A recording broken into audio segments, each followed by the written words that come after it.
তিন হাত দেহের মাপে বানানো এক ঘর, সেই ঘরে থাকবি রে তুই সারা জনম ভর।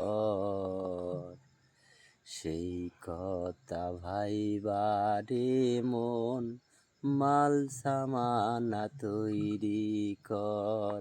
3.5 হাত দেহের মাপের বানানো এক ঘর, সেই ঘরে থাকবি রে তুই সারা জনম ভর। সেই কথা ভাইবারে মন মাল সামানা তৈরি কর।